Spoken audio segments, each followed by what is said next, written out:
Hello viewers, in our previous lesson we studied about reference to arbitration, appointment, termination and substitution of arbitrator. Today we are going to discuss the topic interim measures in arbitration and jurisdiction of arbitral tribunal. The objectives of this lesson are to understand the need for interim measures in arbitration, to discuss the interim measures granted by court and arbitral tribunal, to study the jurisdiction of arbitral tribunal and the challenge to jurisdiction. Provisional or interim measures of protection and conservation are designed to protect the parties or the property during the pendency of arbitral proceedings. In certain circumstances, it may become necessary for a party to first preserve the goods or property, or secure the amount in dispute, or prevent the other party from doing something which may result in some damage or destruction to the property involved. In such situation, the only efficacious remedy is seeking interim measures against the opposite party. Interim measure means the temporary relief provided under the circumstances of a case while the main case is pending adjudication. An interim measure is in force and binding on the parties till the issuance of the award by which the dispute is finally decided. For example, in an arbitration for recovery of a certain amount, an interim measure may be sought for attachment of the properties of the opposite party as a security, so that the same would not be sold during the pendency of the proceedings, and after obtaining the award, the amount can be recovered by selling that property. Thus, to prevent a catastrophe, depending upon the circumstances of each case, the court or arbitral tribunal can grant interim measures in the interest of justice. Therefore, in order to protect the interest of the parties, it is imperative to provide interim measures even in arbitration. The Arbitration and Conciliation Act 1996 provides for granting of interim measures by the court under section 9 and by the arbitral tribunal under section 17. The main objective of the interim measures is to support the arbitration process by making it effective.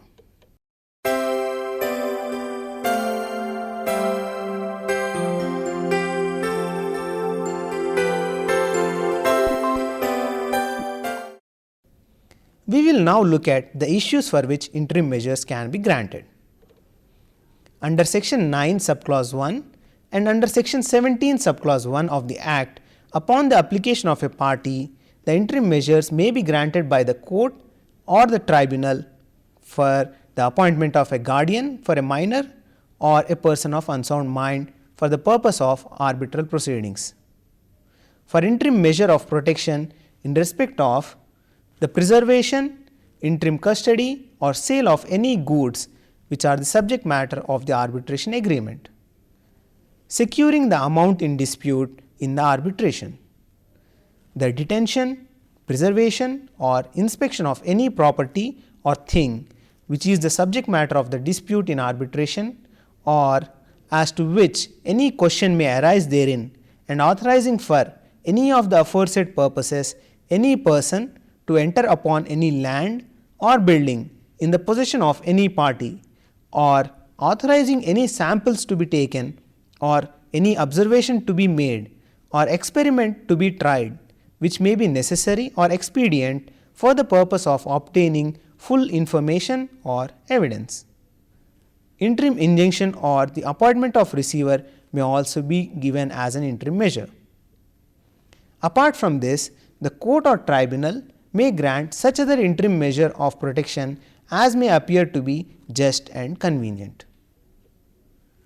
There are no standards prescribed under the Act for grant of interim measures, but courts have sought to apply standards under Order 38 and Order 39 of Code of Civil Procedure 1908 for grant of interim measures. Generally, the party seeking interim measures from court shall establish that he has made out a prima facie case, the balance of convenience is lying in his favor, and that he would sustain irreparable injury if the interim relief is not granted. In Adhunik Steels Limited versus Orissa Manganese and Minerals Private Limited, AIR 2007 SC 2563, the apex court was of the opinion that well-known rules of the code such as prima facie case, balance of convenience and irreparable injury have to be kept in mind while granting interim measures. However, standards applied by courts while granting interim measures would not be applicable to arbitral tribunals. Enforceability of interim measures. Interim measures by the court under section 9 are binding on the parties and enforceable as any other order of the court. Further, any violation of the order attracts contempt proceedings, and erring party may be punished for contempt under Contempt of Courts Act 1971. Further, as interim measures by arbitral tribunal under section 17 are now equivalent to the order of the court, they shall also be enforceable in the same manner. However, the aggrieved party has an option to approach competent court by way of appeal against the granting or refusing of interim measure by court or tribunal under section 37(1)(b) and section 37(2)(b) of the Act, but no second appeal shall lie from an order passed in such appeal. Here, if the appeal lies to the High Court, the limitation would be 90 days, and if it lies to any other court, it would be 30 days from the date of the order. Let us now examine the points of distinction between interim measures by court and arbitral tribunal. Firstly, courts can grant interim measure in pre-arbitration, during pendency of arbitration and post-arbitration stage before enforcement of award, but the arbitral tribunal cannot grant interim measures before the commencement of arbitral proceedings. Secondly, sometimes a party may need to obtain interim measures ex parte, that is, without notice to the party against whom the interim measure is sought. For instance, to freeze a bank account of other party, to prevent the transfer of funds abroad, etc. As such, in cases where ex parte reliefs are crucial, the court is the only option for the party. Thirdly, in situations of urgency and where third parties are involved and relief is to be sought against third parties also, the courts are only recourse for an effective interim relief.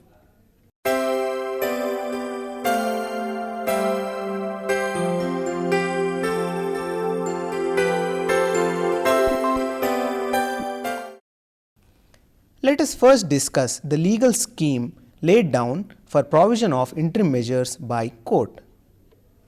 The power of the court to grant interim measures under section 9 of the Arbitration and Conciliation Act 1996 is extremely significant, particularly in cases where the interim relief is required prior to constitution of the arbitral tribunal. The court under section 9 means court as defined in section 2E of the Act, that is, principal civil court of original jurisdiction and High Court in exercise of its original civil jurisdiction in the four cities of Bombay, Delhi, Calcutta and Madras. The court under section 9 shall have the same powers for making orders as it has in relation to any other proceedings before it. The court having jurisdiction for the purposes of interim measures is the court to which the contract is subject. That is to say, the court having jurisdiction to decide the questions forming subject matter of the arbitration, if the same would have been subject matter of a suit, is empowered to grant interim relief under section 9. It is important to note that the court can grant interim relief under this provision only if such a relief emanates from the terms of arbitration agreement. Interim relief cannot be sought in respect of a dispute which is not subject matter of terms of agreement, and beyond the purview of arbitration. It is clear from the statute that the power of the court to grant interim measures under section 9 is available in case of domestic arbitration. But there have been conflicting opinions of courts regarding the application of section 9 in international arbitration. However, even in international arbitration, interim measures under section 9 are the only effective remedy for the protection of assets which are located in India. This confusion has been cleared after the Arbitration and Conciliation Amendment Act 2015 by insertion of section 2 subclause 2, wherein the act itself has provided that interim measures by court under section 9 shall also apply to international commercial arbitration, even if the seat of arbitration is outside India, unless the same is excluded by the parties in their agreement. Therefore, now interim measures by court under section 9 are available both in domestic arbitration as well as international commercial arbitration. When a party applies to the competent court for interim measures under section 9, it is the obligation of the court to satisfy itself firstly regarding the existence of a final and binding arbitration agreement, and secondly that the dispute which has arisen is subject to resolution by arbitration. Once the court is so satisfied, it may pass orders under section 9 giving such interim protection as the facts and circumstances warrant. The interim measures under section 9 can be granted by a court in 3 stages. Firstly, before the commencement of arbitration, or secondly, during the pendency of arbitral proceedings, or thirdly, at any time after the making of the arbitral award, but before its enforcement in accordance with section 36 of the Act.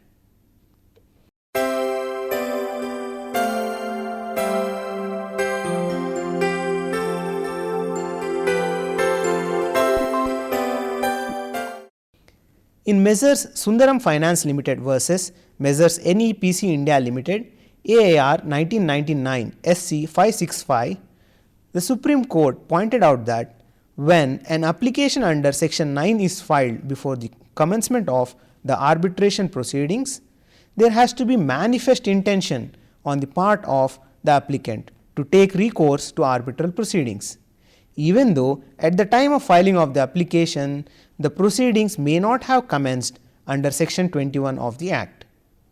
Therefore, even if notice has not been given to commence arbitral proceedings as required under section 21 of the Act, the court can grant interim relief, but there should be a clear intention on the part of the applicant to take recourse to arbitral proceedings.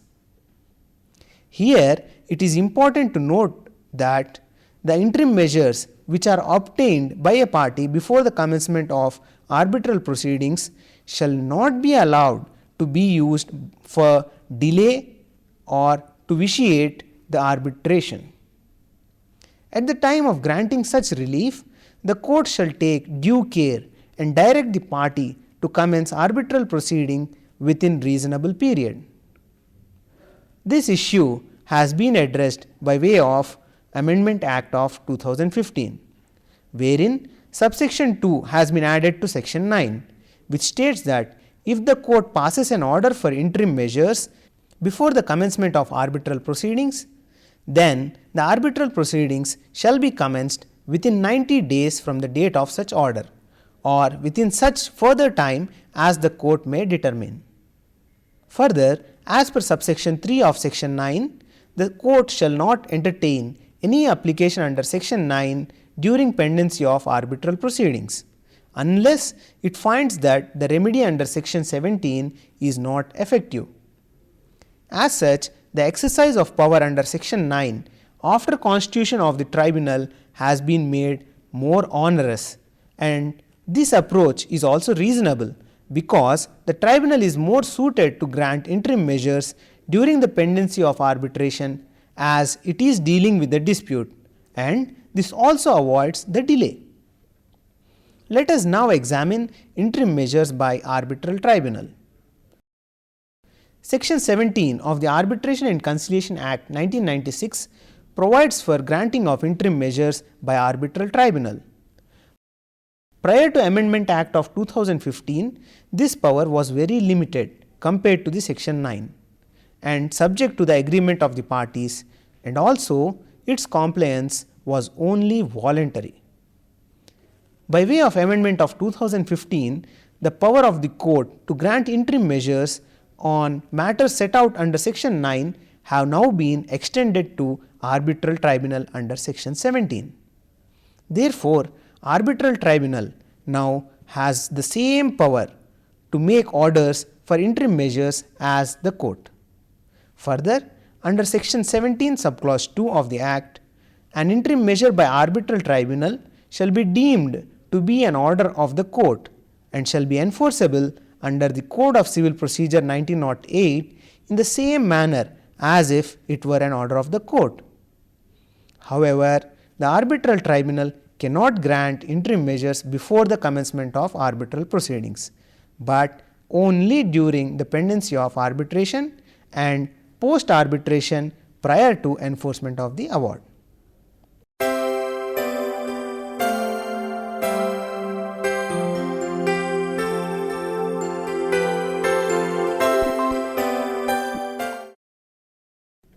We will now study about the jurisdiction of arbitral tribunal.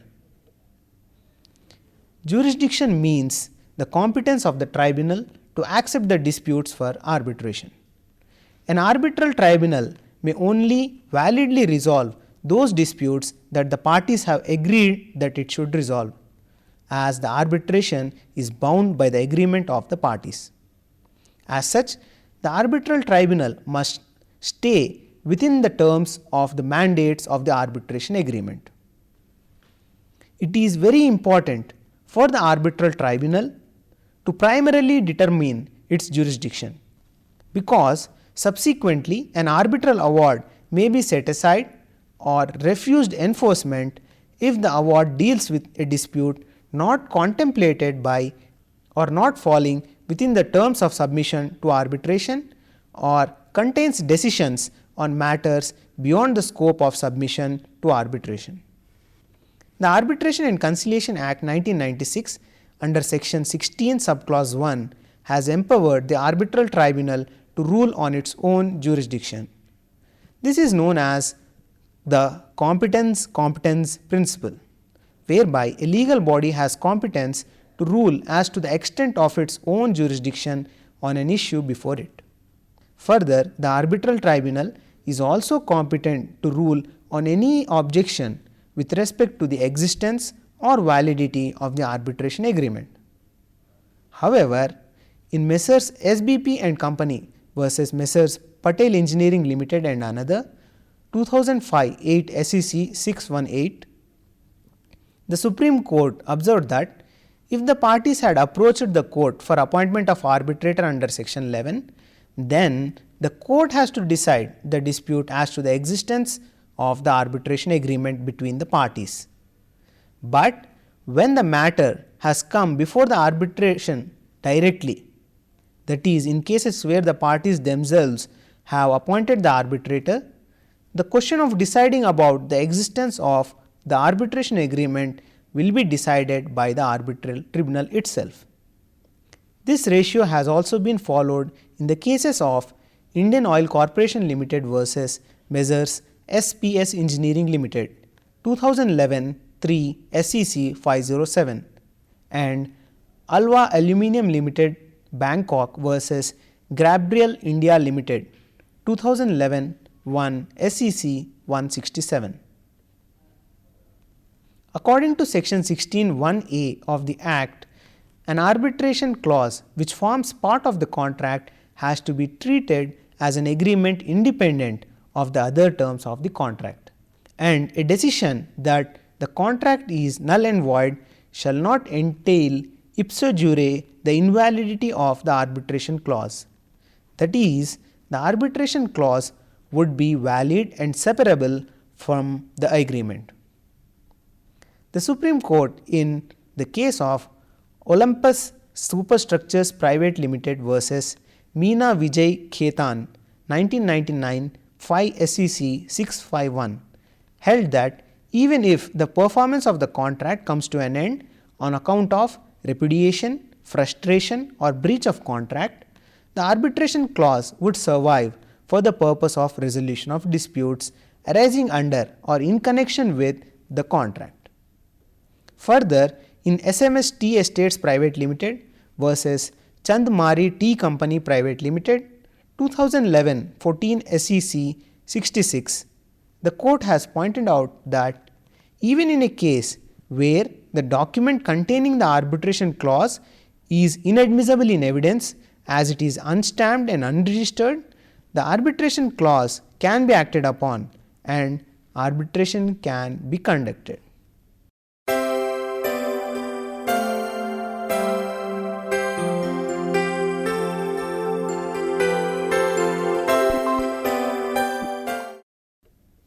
Challenge against jurisdiction of arbitral tribunal. The manner of challenging jurisdiction of arbitration tribunal is provided in section 16 subclause 2 and subclause 3 of the Act. A plea that the arbitral tribunal does not have jurisdiction shall be raised by the aggrieved party not later than the submission of the statement of defense as per 16 subclause 2 of the Act.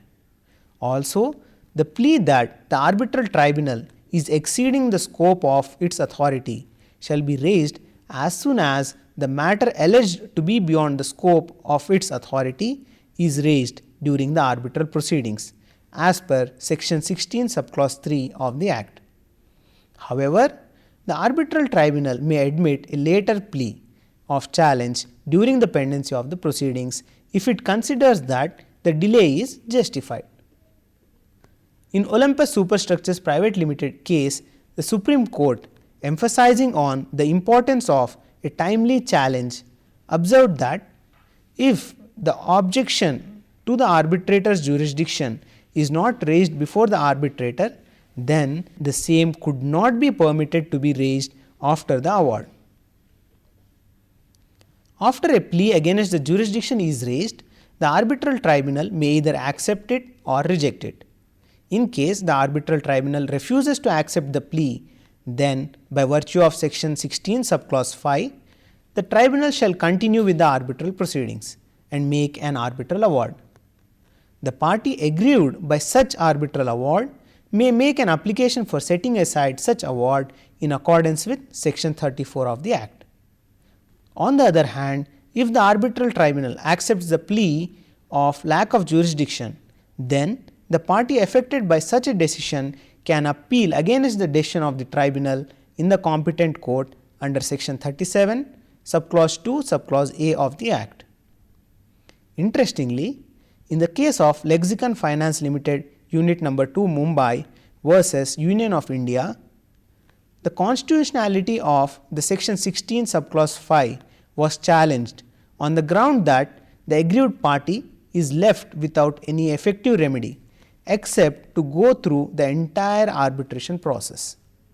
However, the Karnataka High Court dismissed the writ petition and upheld the validity of the provision, observing that appropriate remedies were available under the Act both when the plea regarding the jurisdiction is accepted or rejected by the tribunal, and merely because after the plea is rejected, the person raising the said objection is made to contest the proceedings on merits and permitted to challenge the said award under section 34 would not render the section 16 subclause 5 of the Act inequitable and violative of principles of natural justice.